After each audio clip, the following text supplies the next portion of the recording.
अगर हमें व्यर्थों से मुक्त बनना है, सकारात्मक बनना है, पॉजिटिव बनना है, ड्रामा को पसंद कर लो।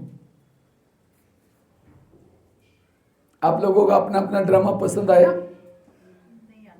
नहीं आता। या कई कहते कि क्या बाबा मेरा ड्रामा बना इतना कड़वा है, ये परिस्थिति मेरे सामने आना ही नहीं चाहिए। तो ऐसा कोई इसको लगता है जो मेरा ड्रामा बदलना चाहिए, क्योंकि अब मैं मधुबन में जाने वाला हूँ। 1 तारीख को बाबा भी आने वाला है, 1 फरवरी में। तो मैं कहूँगा वहाँ बाबा कमरे में जाऊँगा, बाबा कहूँगा बाबा मैं दिल्ली में गया था, सीलमपुरी में, ब्रह्मपुरी आता, मैं सीलमपुरी में उतरा। अच्छा ब्रह्मपुरी, वाह। तो अब ब्रह्मपुरी में रहते हैं तो वाह, तो हमारे से भी ऊंचे जगह पर रहते हैं। तो ब्रह्मपुरी वालों को कोई प्रॉब्लम ही नहीं है, ये केवल ब्रह्मपुरी ब्रह्म यहाँ रहते ब्रह्मपुरी में नहीं है, नरक में रहते हैं, ऐसा तो नहीं। इसलिए मैं बाबा कहूँगे बाबा मैं गया था ब्रह्मपुरी में, तो वहाँ के कुछ भाई बहनों ने कहा कि बाबा मेरा ड्रामा बड़ा कड़वा है, मुझे बहुत संकल्प चलते मेरा ड्रामा बदल दो। तो किसको किसको ड्रामा बदलना है हाथ खड़ा करो, क्योंकि बाबा डायरेक्टर है। अब एक्टर क्या है, अगर कोई एक्टर को पसंद नहीं तो डायरेक्टर चेंज भी करेगा। किसको बदलना है हाथ खड़ा करो।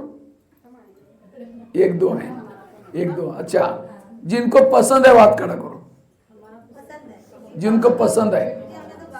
मरा हुआ हाथ, अगर मरा हुआ हाथ है, पसंद नहीं है लेकिन तो भी करे क्या, रहना तो बड़े। जिनको पसंद है उसके ऐसे हाथ होने चाहिए, दोनों हाथ। चलो इसलिए ड्रामा को अगर ड्रामा बदल देंगे तो ये जो ड्रामा बना है बाबा मिला है बदल ज्ञान में, वो भी बदल जाएगा। इसलिए ड्रामा को पसंद करो। मुझे लगता है मधुबन में भाई जी दर्शक पीछे से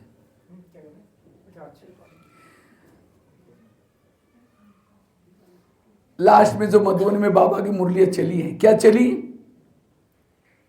2020 और 2016 और 17 में लास्ट की अव्यक्त मुरली गुलजार दादी के थ्रू चली।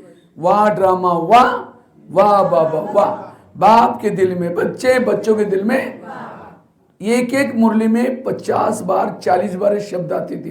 कई भाई बहने कहते थे आजकल बाबा इसी मुरली क्यों चला रहे, सारे मुरली का सार वाह वाह। कोई गाली भी दे क्या बोलेंगे, वाह ड्रामा। कोई झगड़ा करें क्या बोलेंगे, कोई आपकी निंदा करें क्या बोलेंगे, कोई आपका अपमान करे क्या बोलेंगे, कोई माता जी का पति शराब पी करके पिटाई करें, अभी तो चुप ही हो गए, तो भी इस माता को क्या बोलना है। आप कहेंगे भाई जी पति शराब पी करके पिटाई करे वाह वाह, तो भी वाह वाह क्यों।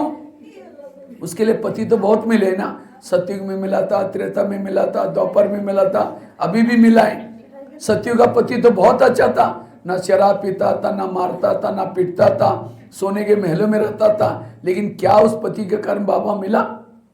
और अभी का पति शराबी है, मारता है, पीटता है, उसके कारण कौन मिला है।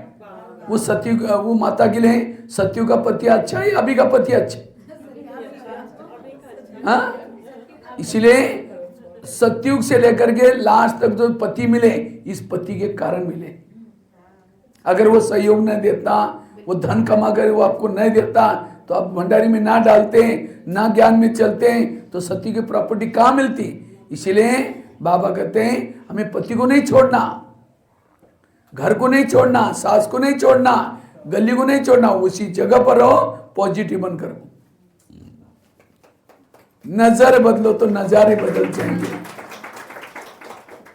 सतयुग में भी शरीर मिला था, कंचन काया था, दिखने में सुंदर था, खुशबू आती थी, लेकिन क्या उस शरीर के आंखों से बाबा को देखा है, क्या उस शरीर के कानों से भगवान के माँ बाप के सुने, क्या वो दिल के अंदर बाबा बाबा धड़कने रहती थी, क्या वो शरीर के ऊपर भगवान की नजरें पड़ी थी, क्या वो हाथ से कर्मना सेवा की थी। वो शरीर क्या काम का जिसने भगवान को ना देखा हो, भगवान के माँ बाप के ना सुने हो।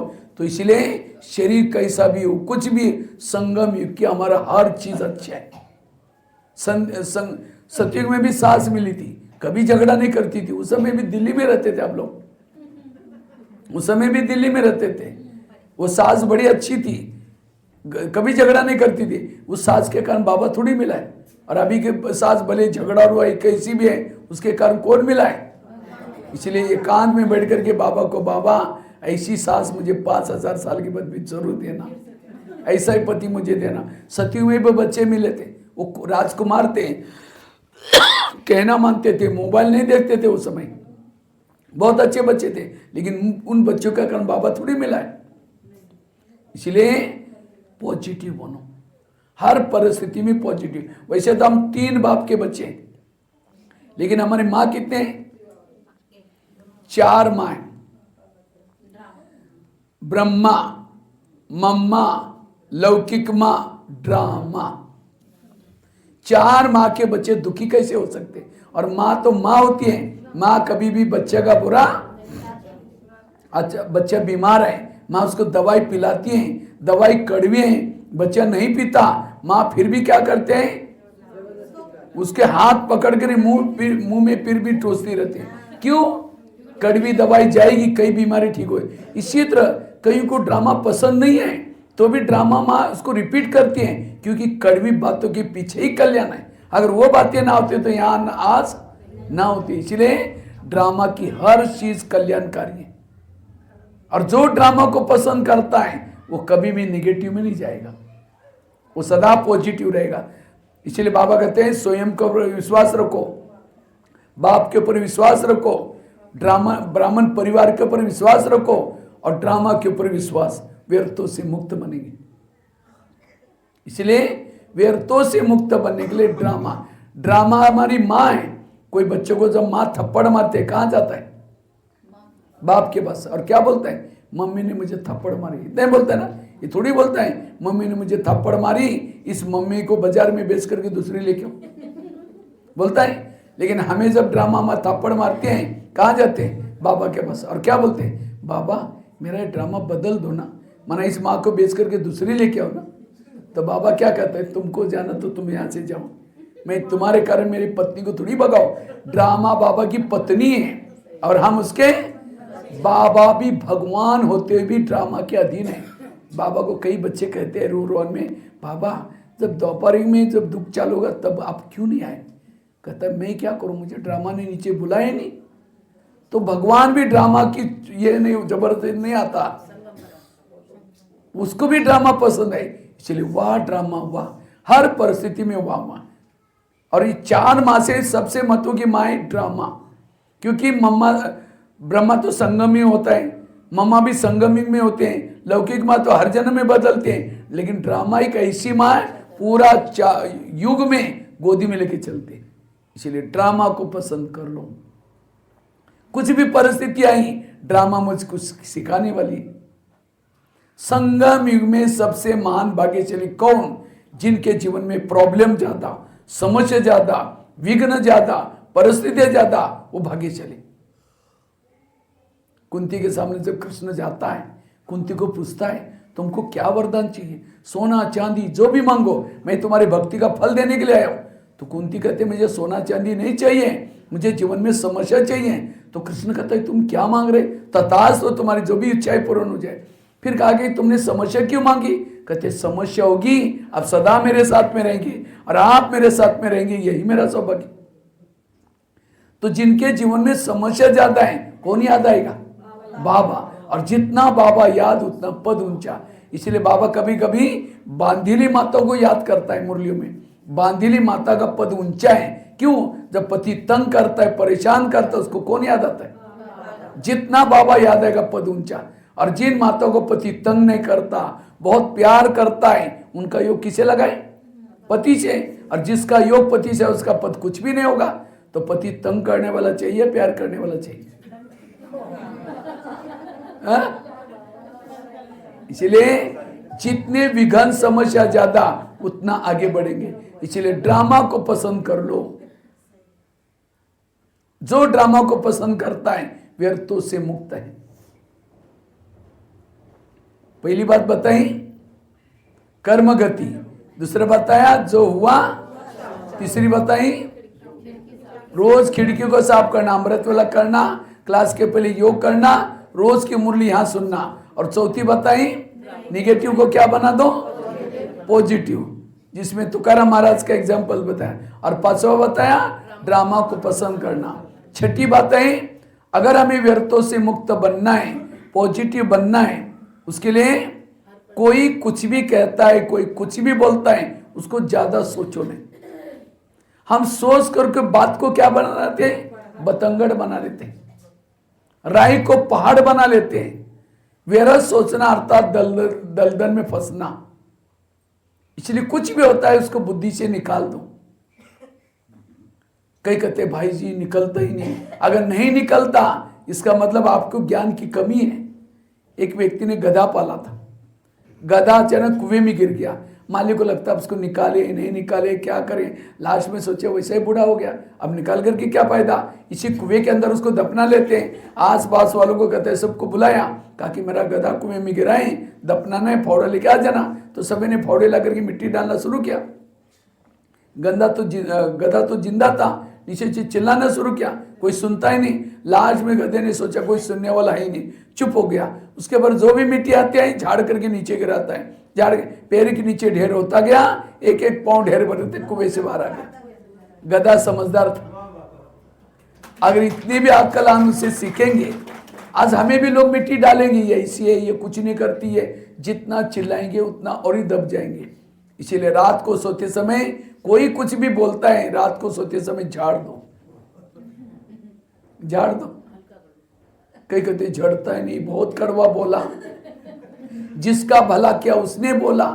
जिस बच्चे को मैंने पढ़ाया वही बोलता है। तब संसार का नियम है, जिसका भला करेंगे वही बोलेगा। इसलिए हमें ऐसी बातों को, बाबा ने कितनी सारी हरे का पाठ अपना अपना ये जो पॉइंट सुना है, किसी लिए झाड़ने के लिए। इसलिए आकाश में थूकेंगे तो कहाँ आएगा।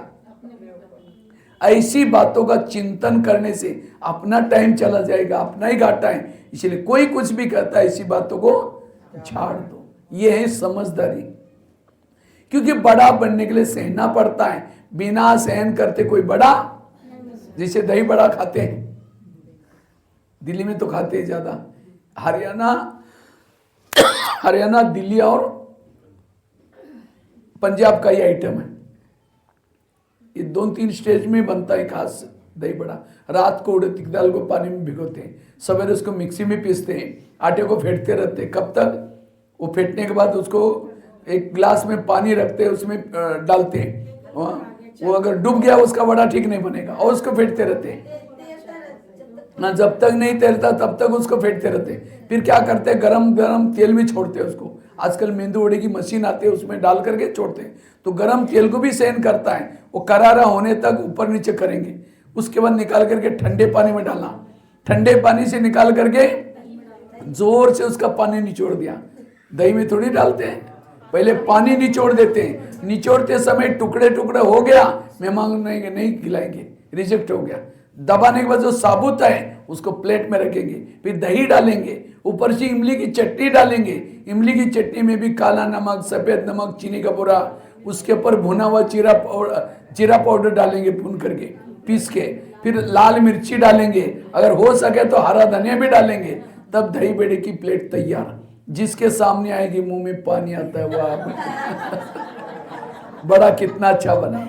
तो बड़ा बड़ा कब बना, पिसा गया, फेंटा गया, तलाए, सारी प्रोसेसर को सहन किया। इसी तरह अब हमें भी बड़ा बनना है। कोई पिसते भी रहेंगे, कोई फेंटते भी रहेंगे। कई कहते हैं कब तक हम इस घर में बूढ़े हो गए, हे भगवान कब तक। वो कहता है तब तक जब तक ऊपर नहीं आओगे। बड़े को कब तक फेंटा, जब तक हल्का बन के ऊपर नहीं आए तब तक। तो आपको भी कब तक फेंटते रहेंगे, जब तक ऊपर नहीं जाएंगे। इसीलिए रोना नहीं, रोएंगे रिजेक्ट, बड़े नहीं बनेंगे। फिर खट्टी मीठी तीखी सारी बातें आएंगी। कोई नमक मिर्ची भी लगाएगा तो भी सहन करो। सहन शक्ति की देवी बनो। आज बाबा ने कितना सहन किया, ब्रह्मा बाबा ने सहन किया, दादियों ने सहन किया। आज कई कहते हैं जिनको हमने उपकार किया वही जब हमारे साथ ये कर। आज शिव बाबा ने हमको कितना ज्ञान सुनाया, रात रात बैठ करके पढ़ाया।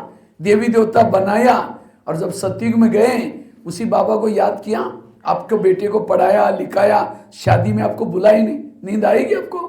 घर बनाया, वास्तु शांति किया, उसमें आपको बुलाया ही नहीं, कितना ये हो जाएगा।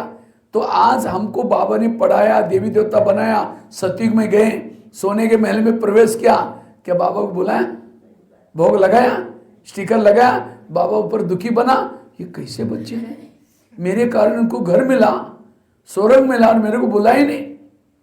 इतना ही नहीं, द्वापर में गए, उसी बाबा को गाली देना शुरू किया, जो हमारा भला करके गया। और गाली अकेले नहीं दी, माइक लगाया और कार्ड छपाया, हमारे यहाँ गाली देने का प्रोग्राम है, आप भी आ जाते,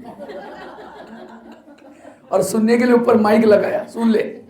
जिसने भला किया उसको कुत्ते में, बिल्ली में, कनकन में, ये कुछ नहीं करता, भगवान अकर्ता बोल दिया। अकर्ता मतलब अगर आपकी सास आपको कही मेरी बहू कुछ नहीं करती, आप इतना करते तो कैसा लगेगा? तो क्या बोला, ये अकर्ता है, कुछ नहीं। अगर भगवान कहेगा ठीक है मेरे को ऐसे बोलते अकर्ता, इस कलम में मैं नीचे जाऊंगा नहीं, मरो, क्या होता? तो भी आया, और आने के बाद ये नहीं सोचा जब मैं नीचे जाऊंगा जाते उनके गले दबाऊंगा जिन्होंने मुझे गाली दी। और ये भी नहीं कहा पिछले कलम में मैंने उनको ज्ञान सुना करके फंस गया था, उन्होंने जब सुखी बने मुझे पूछा ही नहीं, इस कल्प में नए लोगों को ढूंढूंगा। जब आया गाली देने वालों को गले लग गए, अपकार करने वाले के ऊपर। आज हमें कोई गाली देता 15 दिन उसे बात नहीं करते ऐसे करके, और इसीलिए भगवान ऐसा नहीं बना, इसीलिए बाबा के समान बनो, सहन शक्ति की देवी बनो, इसीलिए पॉजिटिव बनो। और लास्ट की एक बात सुना करके हम पूरा करते हैं। कितनी बातें बताई? 7वीं बात है, अगर हमें व्यर्थों से बचना है, पॉजिटिव बनना है, कभी भी किसी का परचिंतन, जो परचिंतन करता है वो निगेटिव के अंदर डूब जाता है। निगेटिव क्योंकि निगेटिव वाला ही परचिंतन करता है, और खास तो माताएं ज्यादा करती, भाई लोग भी करते हैं लेकिन माताएं भी, क्योंकि माताओं में सहन शक्ति कम है, ज्यादा है? नहीं, माताएं सहन करती हैं सबसे ज्यादा, लेकिन माताएं सहन करके अपने तक नहीं रखती, वो अपने तक नहीं रहेगी, पड़ोसी को सुनाएगी, और इसलिए कमजोरी बनी। पति ने कुछ बोला टक करके थप्पड़ थोड़ी मारेगी, चुप तो बैठेगी, लेकिन जैसा पति ऑफिस में चला गया, पड़ोसी के पास जाएगी, पूछेगी खाना खाया, वो कहेगी अरे क्या खाओ, मेरे पति ने बड़ा घमसान किया, ये कहेगी मेरा भी कोई कम है क्या, यही तो मैं सुनाने के लिए आई हूँ। वो अपने घर की सुना रहे, अपने घर की सुना रहे, सास भी ऐसे है, बेटा भी ऐसा है। वो जाते जाते कहेगी मैं कभी कभी धमकाती हूँ, तुम भी कम नहीं करना, नहीं तो सिर पर बैठेगा। बस वो बातें सुन के आई, शाम को जब सारा दिन वही चिंतन चलता है, शाम को आएगा धमकाऊंगी, शाम को आएगा धमकाऊंगी। जब शाम को आता है पानी मांगता है, कैसे निकले, तेरे को हाथ नहीं, गुस्से में पानी दिया, खाना गुस्से में, यह परचिंतन सुनने से घटा। तो निगेटिविटी क्यों बन गई? क्योंकि परचिंतन किया। इसीलिए अगर मुझे पॉजिटिव बनना है, मुझे किसी का भी परचिंतन नहीं करना। अगर कोई सुनाता है तो भी, नहीं तो हम क्या करते, कोई सुनाता अच्छा और क्या हुआ, वो उठ के भी जा रहे, बैठो ना चाय पानी पी के जाना, बताओ ना क्या हुआ। कोई कचरा डालने के लिए आपके घर में आया है और आप क्या पिला रहे उसको, कितनी बड़ी समझ दे रही है। कोई उल्टी करता, वोमिटिंग करता, वोमिटिंग क्यों करता है? चटपटी चीजें खाया, तला हुआ सड़ा हुआ खाया, पेट में डाइजेस्ट नहीं हुआ तो उल्टी करता। उल्टी कहाँ करता है? वॉश बेसिन में। वॉश बेसिन में कोई उल्टी करने के लिए जाता, हम नाक बंद के उधर जाए, और यहाँ कोई उल्टी करने के लिए आता है। परचिंतन क्या है? उल्टी है। 4 दिन चटपटी देखता है, सुनता है, फिर डाइजेस्ट नहीं होता, उल्टी करता है। कहाँ? कान में। तो कान कोई वॉश बेसिन तो नहीं है ना? वैसे आकार कैसा है वॉश बेसिन? एक नली भी है, और हर व्यक्ति का वॉश बेसिन फिक्स है। जब ऐसी बातें अंदर आएगी, वॉश बेसिन को फोन करेगा, आ जाओ, वंडरफुल बात है। वॉश बेसिन भी बड़ा खुश हो गया, बताओ क्या हुआ। वो कोई उल्टी करता है, नाक बंद के भगाते, यहाँ कोई उल्टी करता है, और क्या होगा। हाँ, इसलिए आज से हमें किसी की भी परचिंतन की बातें ना सुनना, ना किसी को सुनाना। कई कहते हम नहीं करते, लेकिन कोई आकर के सुनाता है तो क्या, क्यों सुना था? हम सिर हिलाते। अच्छा, तो सिर को पकड़ के रखो, हाँ भी नहीं करो ना भी नहीं करो। कोई भी परिचिंतन करना मतलब कोयले का व्यापारी बनना। जो कोयले का व्यापारी बनता है, हाथ भी काला, मुंह भी काला, जिसको बेचा वो भी काला। और हीरे का व्यापारी कहाँ रहता है? अच्छे से महलों में रहता है। और हीरे कहीं अलग नहीं होते, कोयले के खाने में हीरे होते। जिस व्यक्ति के आप दुर्गुण देख रहे हैं, उसके अंदर कुछ गुण तो भरे हैं। इसीलिए व्यर्थ आता है परिचिंतन सुनने से, परिचिंतन करने से। और जो परिचिंतन करता है उसके दिमाग में सरस्वती नहीं बैठ सकती। मुरली का एक पॉइंट भी उसके दिमाग में नहीं बैठेगा। पूछेगी आज के मीठे बच्चे में क्या था? बड़ा अच्छा था, वरदान तो बहुत अच्छा था।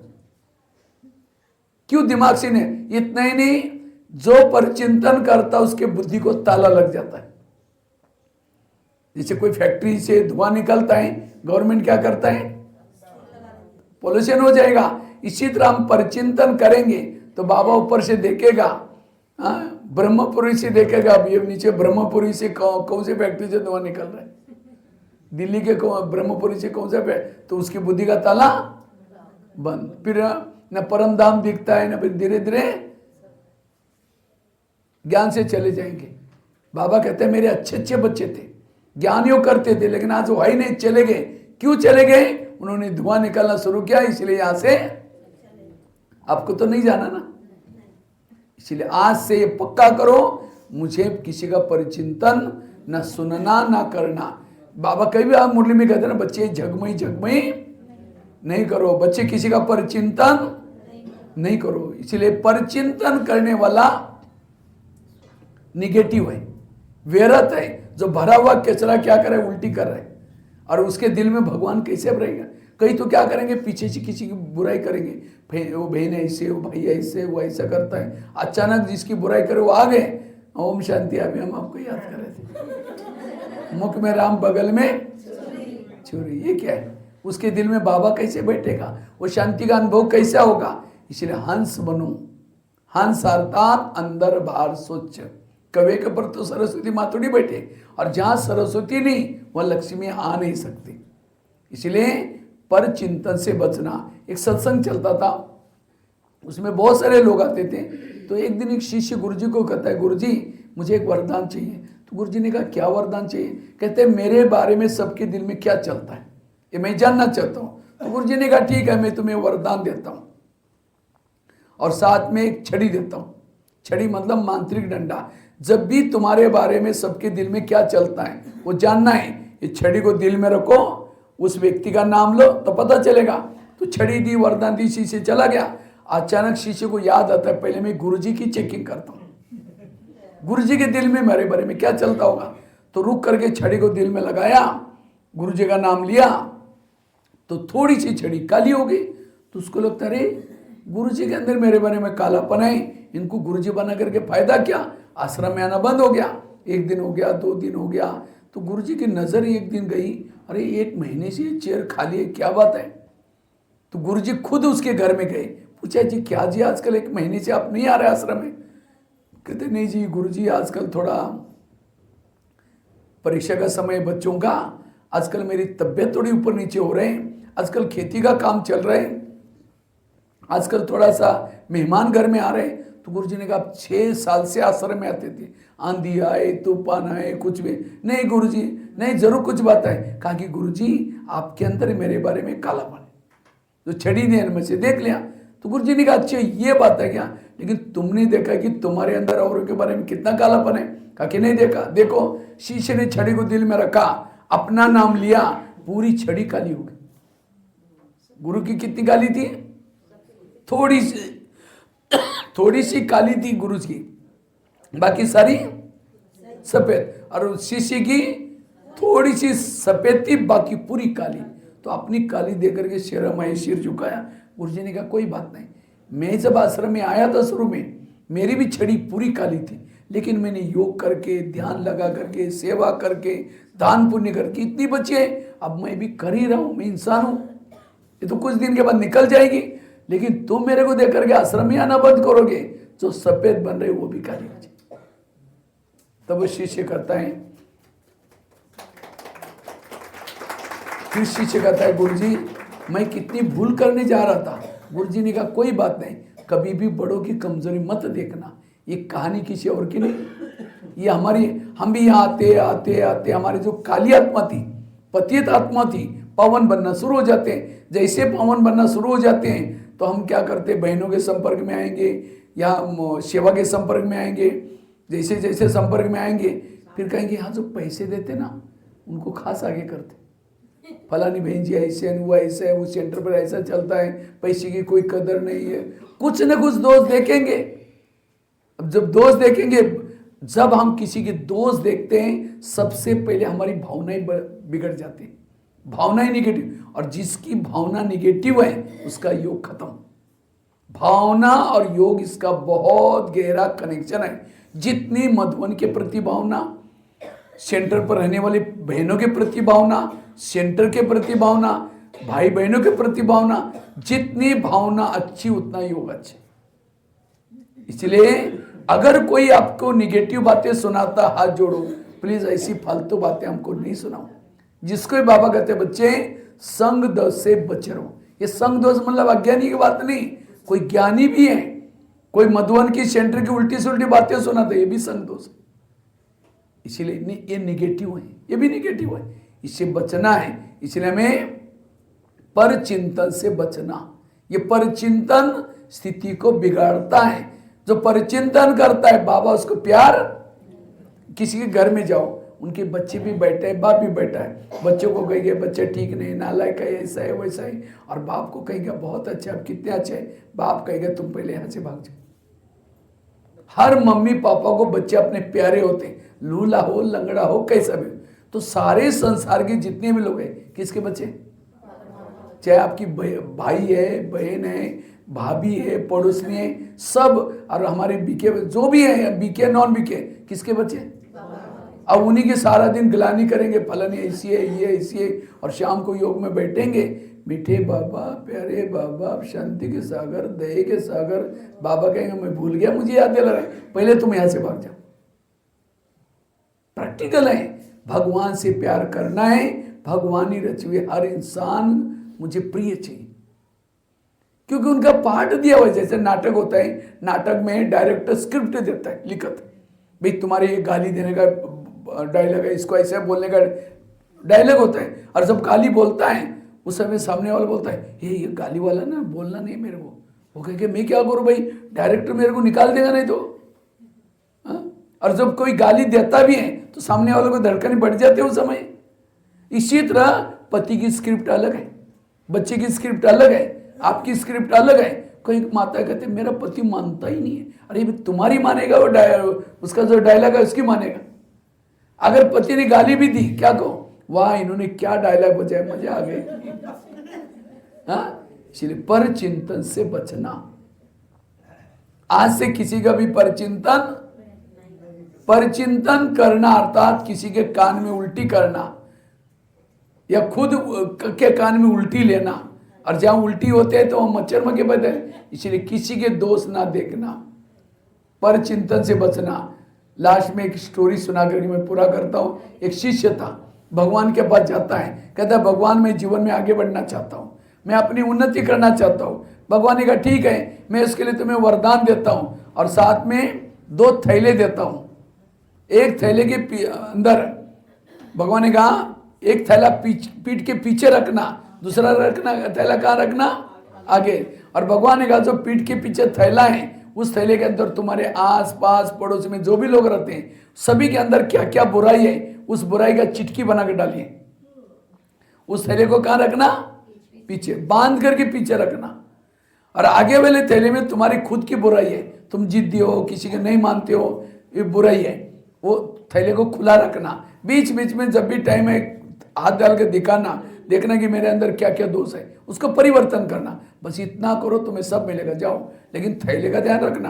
कहता भगवान मैं ऐसे करूँगा जैसे आपने कहा, थैले लेके चल पड़ा। अचानक कुछ समय के बाद याद आता है, पहले में क्या करता है, पीछे का थैले का क्या करता है, कुछ समय के बाद आगे करता है, क्या क्या है उसके अंदर देखता हूँ। और खोल दिया और चिटकी निकाली, अच्छा ये ऐसा है, मुझे तो पता नहीं ये ऐसी है। खुद तो चिंतन करता है, दूसरों को भी बुला करके कहता है आपको याद है वो ऐसा है, ध्यान रखना, दूर रहना, वो ऐसा है, मैंने खुद देखा हुआ है, मैंने जो वो देखा हुआ है। तो और अपनी बुराई को कहाँ रखना है? जैसे उसने थैले उल्टे के वरदान उल्टे हो गए, फिर कई सालों के बाद भगवान के पास आता है, कहता है भगवान मुझे सुख मिला ही नहीं, मुझे शांति मिला ही नहीं। भगवान ने कहा अच्छा मैंने जो तुम्हें थैला दिया उसको कहाँ रखा? कहता है भगवान कई बार मैंने थैले को आगे पीछे किया। भगवान ने कहा यही तुम्हारे दुखों का कारण है। तो ये कहानी किसी और की नहीं, किसकी है? हम भी यहाँ आते किसी लिए आते हैं, थोड़ा सुख मिल जाए, शांति मिल जाए।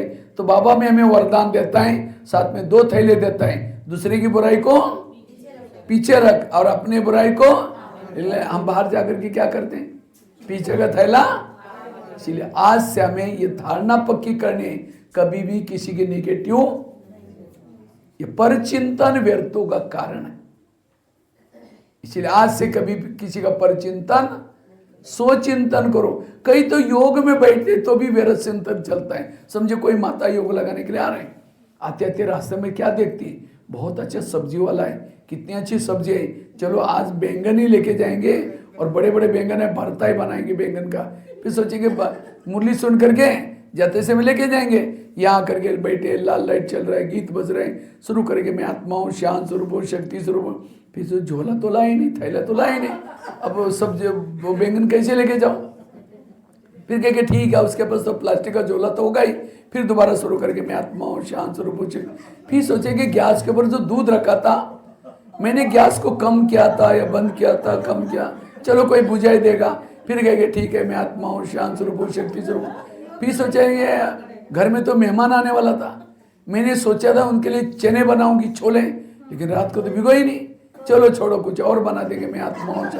लाल लाइट की सफेद लाइट हो गई का टाइम। सामने वाला बैठने वाला सोचे वाह इन्होंने आधा घंटा योग किया, लेकिन इनका योग कहाँ लगा था? बैंगन योग या छोले वाला योग, बाबा वाला योग।